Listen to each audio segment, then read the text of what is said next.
मोअज़्ज़ज़ नाज़रीन, अस्सलाम वालेकुम।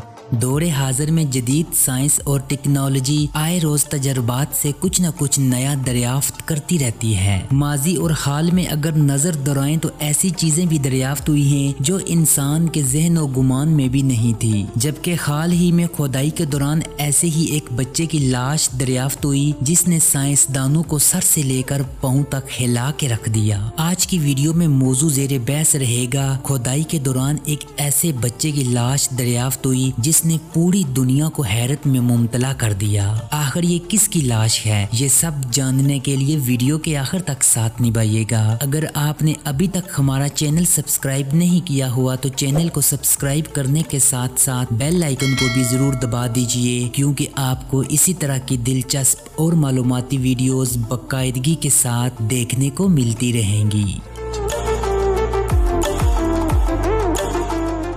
माहिरीन आसार कदीमा की एक बैनुल-अक़वामी टीम ने कीनिया के एक दूर दराज गार में एक बाकायदा इंसानी कब्र दरियाफ्त की है जो आज से 78,000 साल पहले बनाई गई थी। इस कब्र में 3 साला बच्चे को दफन किया गया था। ये कब्र कीनिया में आसार कदीमा के हवाले से मशहूर मकाम पंजा या साइदी में एक गार के दहाने पर वाक़या है। रेडियो कार्बन, तारीख नगारों और दीगर मशीनरी के इस्तेमाल से इस कब्र के ज़माने और बच्चे की उम्र के बारे में तो अंदाज़ा लगा लिया गया है, लेकिन बच्चे की हड्डियां इस कदर बोसीदा हो चुकी हैं कि इनसे ये पता नहीं चल रहा कि ये लड़का था या लड़की। जबकि जदीद तरीन रिसर्च से ये साबित नहीं हो सका कि इस बच्चे की जिन्स क्या थी। जबकि कब्र की तरतीब से जाहिर होता है कि ये पहले कब्र बनाई गई और इसके बाद कब्र के फर्श पर पौधों की पत्तियां और नरम शाहें बिछाई गई। इसके बाद बच्चे को इस पर लिटा दिया गया।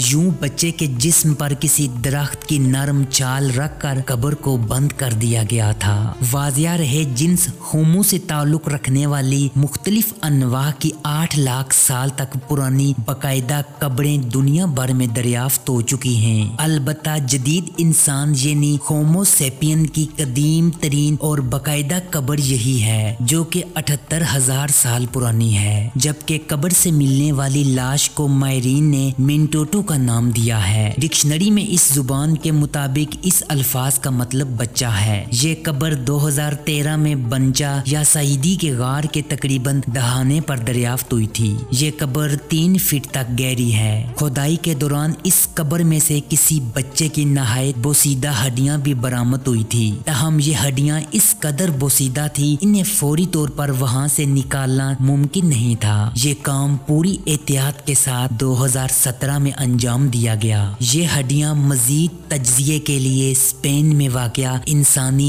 इर्तिका की तहकीकी मरकज में भिजवाई गई, जहां पर माहिरीन आसार कदीमा की एक बैनुल-अक़वामी टीम ने मजीद 3 साल तक तहकीक करने के बाद न सिर्फ इन हड्डियों बल्कि आस पास से मिलने वाली दीगर आसार कदीमा के बारे में भी अपनी मालूमात को हतमी शक्ल दी। केमियाई और खुर्दबीनी तजर्बे से ये मालूम हुआ है कि इस बच्चे की मौत कुदरती तौर पर हुई थी, जबकि इसे मरने के फौरन बाद ही पूरे एहतमाम के साथ दफन किया गया था। इस कब्र से मिलने वाली बाकियात से ये भी अंदाजा होता है कि इसे नरम छाल के कफन में लपेट कर कब्र में उतारने के बाद इसके नन्हे सर को किसी तकिए जैसी किसी चीज पर रखा गया था। इसके बाद इसे सीधी दाएं करवट लिटा कर दफन किया गया है। ये महज इत्तिफाक नहीं तो ये बात यकीनन तवज्जो तलब है, क्योंकि मैयत को सीधी करवट देकर दफनाना बहुत से मज़ाहब में कदरे मुश्तरिक है। दुनिया के इन तमाम मज़ाहब में इस्लाम भी शामिल है। गार में मिनटोटो की कब्र के इर्द गिर्द से मिलने वाली बाकियात से माहिरीन ने अंदाजा लगाया है कि शायद इस बच्चे की आखिरी रसूमात भी इसी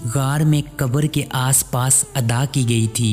जदीद तरीन रिसर्च करके माहिरीन इस बात को साबित करना चाहते हैं कि इस बच्चे का ताल्लुक किस खानदान से था, जबकि कई साल गुजरने के बाद आज भी इसकी लाश पर तजर्बात जारी हैं, मगर आज भी माहिरीन हतमी तौर पर कुछ कहने से कासिर हैं। आसार कदीमा की इस लाश के बारे में आपका क्या ख्याल है, कमेंट बॉक्स में जरूर बताइएगा। आपसे होगी मुलाकात अगली किसी और दिलचस्प और मालूमाती वीडियो के साथ। तब तक के लिए मुझे दीजिएगा इजाजत। अल्लाह निगहबान।